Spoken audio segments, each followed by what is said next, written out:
Hello you, how we doing folks? It's Sunday night, we're back again for more listening delight. We have 7 in the room for a third Doctor outing, with Tim Treloar ably standing in for the late great John Pertwee alongside Katy Manning, guest starring Rufus Hound as the monk. In The Rise of the New Humans, we have the inward workings of a psychiatric facility, we have a virus going viral, we have a ghost gangster stuck in a wheelchair, and we have nefarious schemings and acts of God by a scientific doctor who thinks she's doing good on the one hand, but not so good on the other. What did we think of this earthbound story? Well, you're about to find out. But before we get to that, let's get to this. It's your panel for this evening. Joining us from Tottenham, fresh off of extra whipped cream at the wedding, it's Philip. How are we doing, Phil? Very well, thank you, and good evening. Indeed, he enjoyed his profiteroles. Joining us early doors on a Monday morning, he has the thunder. He's from down under. AJ, has the bitch stopped barking? Yeah, it seems like it for now, yes, but it's good today. There you go, excellent. Joining us from Matt, it's Sue. How are we doing, Sue?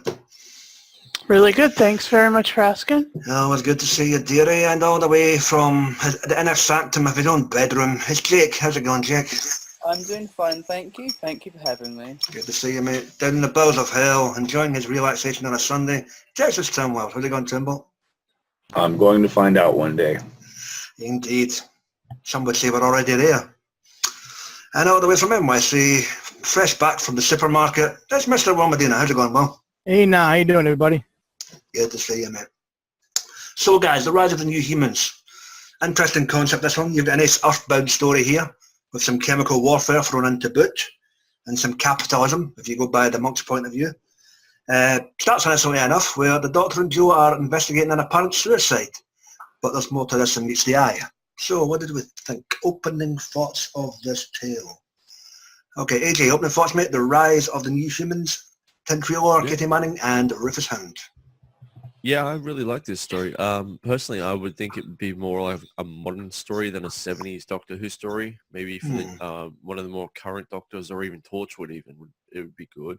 Other than that, it was a brilliant story. It had a lot of different nuances into it, even with a Gestalt virus, which was cool.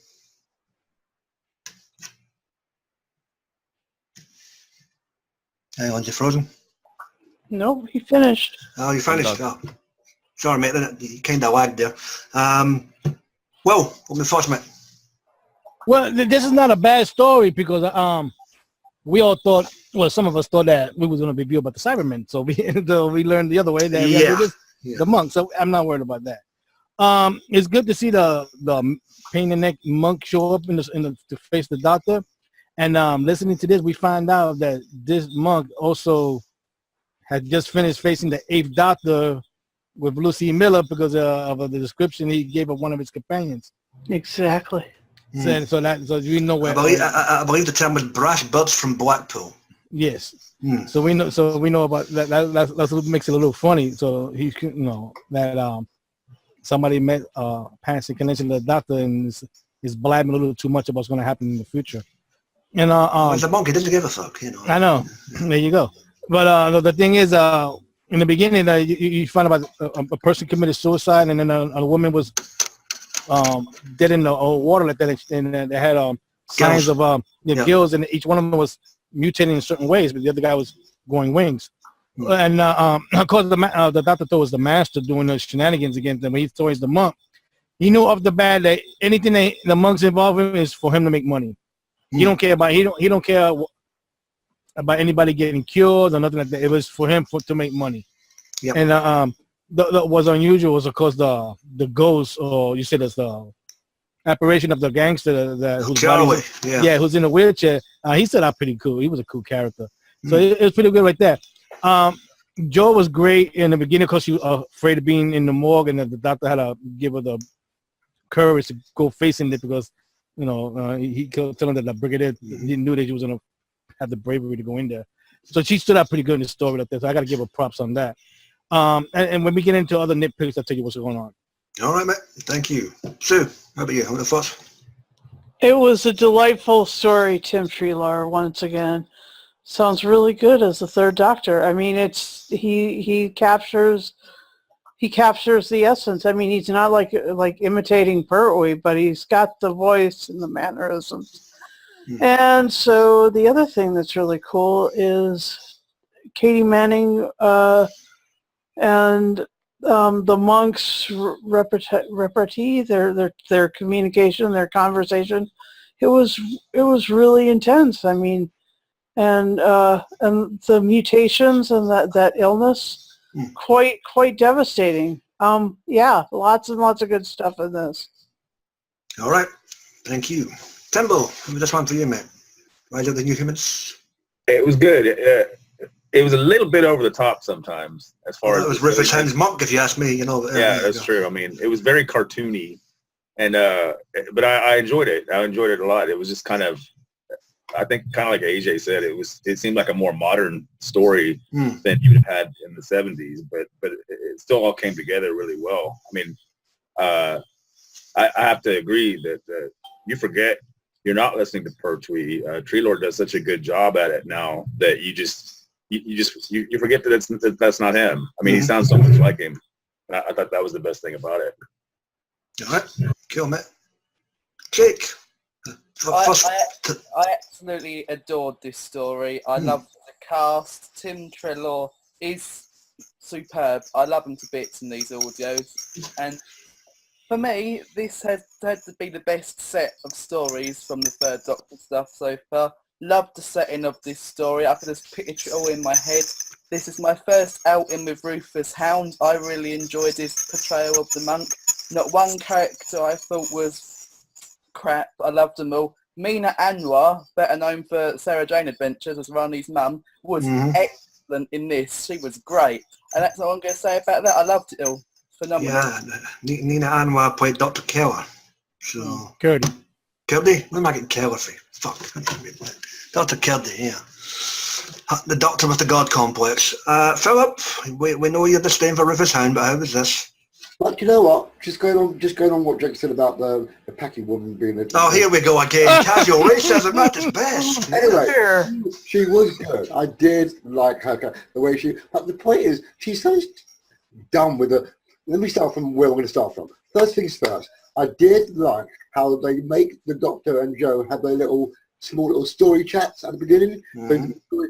I like that. It reminds you of like Time Monster and all that kind of stories like that. That's nice little nuances like that. And the fact that you've got Bessie breaking down and they got to walk miles to get to the hospital place. That's another little thing from Demons. Yeah. But you know what? The monk. As much as I don't like Rufus Hound, the way he played this out this time was really good. I enjoyed every scene he was in, especially the bit where he goes farther than the Master. He actually poisons Joe to get the Doctor to do something for him. That is so far gone for a criminal. And I thought that was excellent. That's an excellent piece from Rufus Hound's monk. So, but yeah, the story itself, it's lots of weird things going on, but it's very entertaining. And you know what? I would listen to it again over and over. I liked it. Well, there you go. Rufus Hound's monk went up a notch. Yes, it has. Kind of just like Graceless and, countermeasures as a result of the announcement of a new spin-off this week. Thank you, Big Finish. Right. For me, I enjoyed the hell out of this. Rufus Hound, like Tim alluded to, sometimes it was a wee bit cartoony. It was, ironically, it was like the moustache-twirling villain, because he's got a moustache and that's going by the colour, so go figure. Kind of looks like a middle-aged Yosemite Sam. But, can't complain. Rufus, Phil alluded to, quite ruthless with the whole poisoning angle. Harriet, the chick who was basically the whole centrepiece of this virus, who they encountered on the moors once Bessie broke down and she was glowing like something I don't know. That was played by Claire Colbert. Yeah, Claire Colbert. She done a bang-up job. She was obviously the mentally scarred, mental ill patient, and then she became the focal point of the entity as the story rolled along and ended up being the centrepiece of the actual virus itself. When the whole of the hospital became infected, so that was quite good.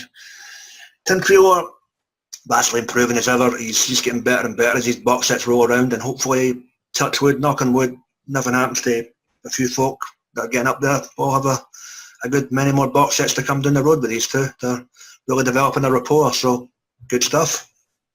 Right, guys, any events or circumstances or characters that we've not discussed that stand out for you? Timbo, anything stand out, mate?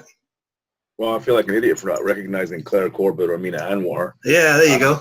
I've heard both of them do many other things, so I feel kind of stupid for not looking them up. Wow, you know. But no, you're right about the monk. I think he's very good. He's quite different from the one we heard a few weeks ago. He's a lot more crazy. He's a bit more like what's its master? Hello, you. Just sorry, ironically, this is his third story as a monk. Now we assume it's a different. Is he playing the same incarnation, or is it just Rufus Hound? I can't remember if it was the same one in. It's the same one in Doom Coalition, but I don't think it's the same one that dealt with the Fraser Hines story. No, it's the same one. He also did a short trip for the Fourth Doctor. Yeah. Well, if it's the same one, he must have good and bad days. I'll tell you, because he's not batshit crazy in this one and is in the other ones.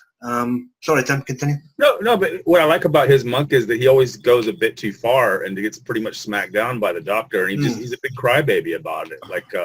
Especially I think it was in that 8th Doctor box. He's just almost about to cry because. West Runner crew. Yeah. Yeah, and then in this one too, the Doctor gets the last laugh by messing with his TARDIS or whatever. Yeah. I think they might have missed a trick though. They should have made this story a bit earlier when the Doctor doesn't have a working TARDIS, so he could have been like trying to steal some bits of the monk's TARDIS. I think it does because they did bring up. That was mentioned, wasn't it? Yeah. Because remember Joe mentioned that she's seen the other incarnation of the Doctors.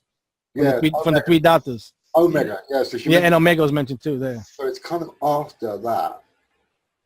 Yeah, it's later. He already has a working TARDIS, but since this was an Earthbound story that he doesn't use it in, I just thought that might have been something they could have done had the Doctor be a bit shady, meddling around amongst TARDIS. Okay. Cool. Sue, anything stand up for you? He, to continue on this discussion, he does have like a completely more maniacal tone than Butterfield, I think his name was, the one who played him in the television. Yeah, but see, like the Doctor, each incarnation is totally different. Right. I mean, I know that, but I just was like, he's more maniacal. Butterfield was more sedate, and he played it down. Anyway, my favorite bits were, of course, wherever the Brigadier was mentioned. I mean, it just, brought it right home, said it right in time. I think that was one line. I hope you remember to wait when you were done. Yeah. No, there was 3 lines about the Brigadier. Oh, well, forgive me. Yeah. Yeah, you're forgiven. Graham, 3 words, okay? 3 words. I recognize these things. Anyway, that's was that Captain Noah mentioned about? Was it Noah? Captain Noah? Yeah. Okay. That's good to know. Oh, hail the Brigadier. Yep. AJ, help. When the Doctor first mentions that all Time Lords have luxurious hair, I thought that was quite hilarious. I just imagine John Pertwee going like this. that shower scene in the first episode, Yes, quite. And also with Joe grumbling under her voice about being stuck in the mud and eaten by the Hound of the Baskervilles, I thought that was quite fitting too for the story and the setting, to give you an image of what where they were and how it was. Cool, good stuff. We're not on Langdon Moor yet. Time Lords have great luxurious hair. Regenerate, wash and go. Yeah. So Jake, anything stand up for you, mate? I'm going to pick up on what Phil said about the beginning bits. I really liked the beginning bits, and it did feel like a proper John Pertwee story. The whole little getting distracted, and it's going to take him longer to get there, like it did in the Demons. I really like that. But I'm surprised no one's picked up on the Joe and gangster person relationship. I thought that was great writing between them two. I thought it was sweet and cute to a rather dark story in places. I suppose if you're going to have a thing for somebody and with any consequences, it might well be a ghost. Katy Manning was brilliant in this, though. She was really strong in this story. Yeah, there you go. All right, well, spell it, mate. What do you reckon? Well, because the monk stood out because of him being such a nut that he would even team up with Harriet for him to try to get away from everything like that, which he's the one that caused it all. And I've also for Harry because even though she was And infected the by the bakery's virus, open. Sorry. and Yeah. that's not me. Yeah. Even though the Harry because she was infected by the virus, at the end she wished she still had that power because she felt like a weak woman again, and you know that means in my opinion that maybe during her life she was picked on and all that. So that's why she wanted to keep that power. Okay. I first started with Dr. Katy because she wanted to do something good to cure her patients, and then it was unusual that at the end like that you never heard no more about her because she was arrested, but like she didn't get the chance to talk to the doctor. Like I wanted to do this to help people like that, so maybe he could have talked to her like that. I wish they had that conversation in the lab when he was creating the reverse vaccine and stuff. But Also, she didn't give the. They were victims to her because she didn't give them any choice. yeah, it's the whole free will thing. You can't play God. Yeah. Or as Lucifer calls him, dear old dad. So that'd be funny. That'd be funny if she shows up in another story. That'd be cool. yeah, there you go. I got to give props to Tim Treloar. He does sound more like John Purdy, and I got to give him props for that. So hopefully we get to have more stories with this doctor going on. So I got to give props for that. Yep. And, okay. Did I get everybody? I'm confused. I think I did. You got Phil? Phil, did I get you? Yeah, but I don't mind being skipped. No, fuck you. Talk. Well, I'm going to go with what Will said about the female doctor bloke. Because, as you said, she's The female doctor bloke. No, that's not October. Sorry, the female, whatever she was, that doctor. Scientist. Mad scientist. That's the one I'm looking for. The female packy scientist. I like that.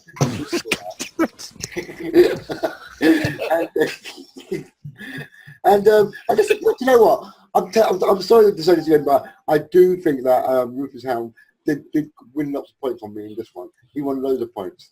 But at the same time, though, is this him meeting the Pertwee Doctor before the Liz Shaw's short companion one? You remember he met him in the short. I don't know. Is the answer to that? Well, I do because obviously Liz Shaw. Then why are you asking the fucking question? Rufus Hound isn't in one of the Liz Shaw ones, is he? Yes, he is. He's in a short trip. That's right, a short trip one. Where Yeah, it's where she goes into the monk's TARDIS and they fly away in his TARDIS. Have you not read that one? It's called The Blame Game. Is it The Blame Game? Oh yeah, okay. That one. Does he read that one though? Or are you sure it's his monk? It's his monk. Yeah, it's his one. Okay. Well, My bad. it could be, it might not be. So, if you know the answer, why are you asking the question, Phil? I know, I got it wrong around because I just realised Liz has got to come before Joe anyway, so it's got to be. Exactly. So that answers your question. Well, yeah, companion-wise, yeah. So, Yeah, true. I'm wearing my blonde wig today. Forgive me. That's okay. fine. Well, yeah, we've got 420 was a couple of months ago. AJ, I got you, didn't I? Yeah. No, just checking. All right. Hey, bother. For me, yeah, I would the ground was already been covered with regards to this. The resolution where you had the redemption of Charlie, the gangster at the end, where he froze the bullets to allow the distraction to take place to, inject the cure right at the end. That was kind of neat, somebody who was basically a complete dick through his life has a redeeming moment to cross over a bit more of a saintly person. Why not? But someone got a dog? Oh, is that easy? Is your bitch barking again? No? I thought I muted myself. No, you're all right, mate. So it's always nice to get a little rough on audio hoovy time to time. Oh. No, Yeah, the sorry, puns are Mark, flying out tonight, dearie. mute me. So My computer is freezing up. Yeah, you're freezing up, actually. we can still hear you, mate. Yeah. But man, hang on. Feel free to drop out and drop back. It's up to yourself, mate. But we can still hear you. So for me, yeah, good outing for Tim Treloar, Katy Manning, top dollar as ever, and the guest cast for Sublime in this one.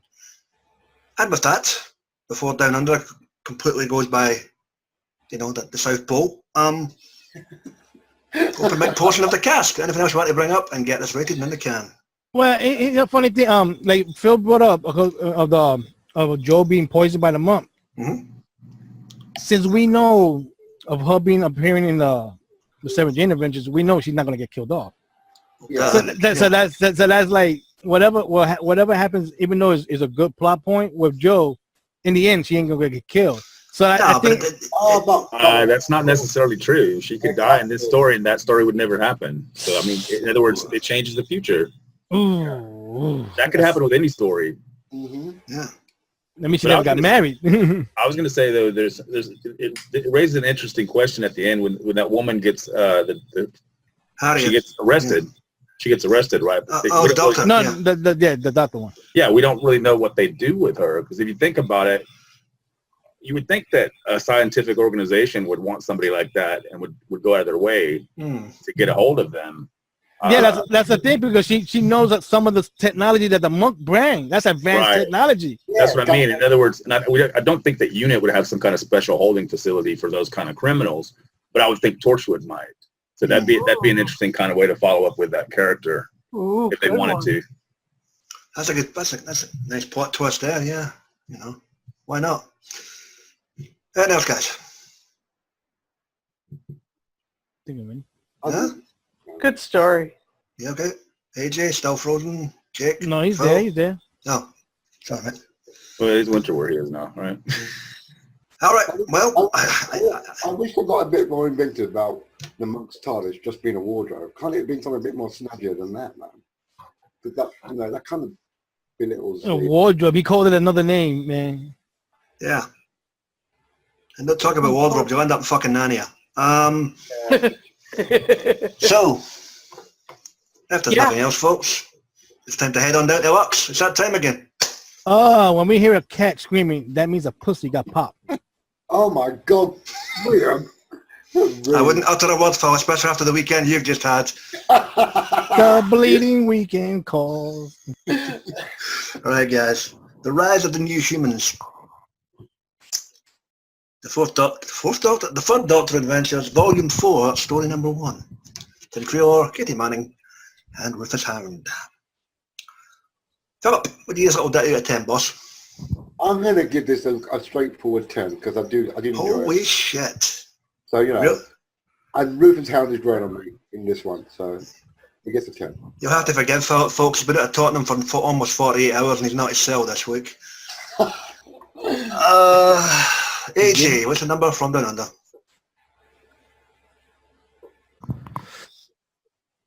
Yeah, Go for I'm it. going to give it a 10 because the treatment gave that guy wings, like Red Bull.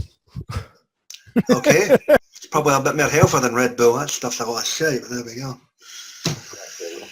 Jake, what's the number for you, mate? I don't even need to think about it. I'm going to give it a solid 10 as well. Oh, geez, all right. 10's around so far. My. All right, Sue, what say you? Well, I'll have to be different then. I'll give it a 9.5. You've broken the chain of luck, man. Okay, go on. The chain of luck. Jesus. All right, 9.5 for Sue. Timbo, what's the number down in Techico? I'd also give it a 9.5. Okay, it's 3 to 2 to 10 thus far, with 2 opinions left. Well, what does NYC say, mate? I give it a 9.5, and I hope the monk does come back, and we further what's going on with Dr. Curdy. I want to know what's up with her. Okay. And you are a complete bunch of utter bastards. You've left me to bloody bright guitar. Thank you very much. That's What are you magnificent. going to do, Graham? Oh, you know what? Yeah. For me, I will make the winner this week also 9.5. If nothing else, it's to piss off Philip because he had a good weekend and I didn't. So, yeah, there you go. So, He apart from gave the it fact 10. that- He gave it 10 because he received By the a way, 10. I got a liking for gin and tonic now. But I've never seen Graham give a 10, actually. I did once or twice, but not very often. Gin and tonic, that's something my grandmother used to drink for. What the fuck? Hang on, what's the one with the lemon in the Well, he's an old woman. What? And the old one, too. All right. Mixers and drinks aside, folks, we are done for the evening. Finito in the can and complete. Graham, I forgot. What? Whatever you're going to ask me, I've forgotten it. Shut up, Manu, I'm not even got to that part yet. It just leaves us to tell us what we are tackling next week. It's the turn of Tom Baker and Louise Jameson in season 4 of the Fourth Doctor Adventures. And Phil, It's called Suburban Hell. I thought you forgot. What the hell? Yes. Suburban Hell. We'll give that a bash. A wee hour ditty for Tom Baker and Lulu. And she doesn't make me want to shout. So, yeah, we'll give it a bash and we'll see how we enjoy it, folks. Please check out our buddies in the wonderful wacky world of YouTube. You get the guys and dolls at Geeks Assembled with their movies, TV and audio head reviews. You get Dr. Freedom with news broadcasts, Omega Files and the Adventures of Dr. Freedom and Eric. You get Johnny Boy and Sammy Carter, Mike Shannon and everybody's online. You know the deal by now. Like, share, comment, subscribe, thumbs up, thumbs down. We're getting the hell on out of here. It's time for Sunday Night Whiskey and another rendition of Fuck You Fox. Be excellent to yourself, folks. And each other, and we'll see you next week. Fuck you, Fox. Good seeing you.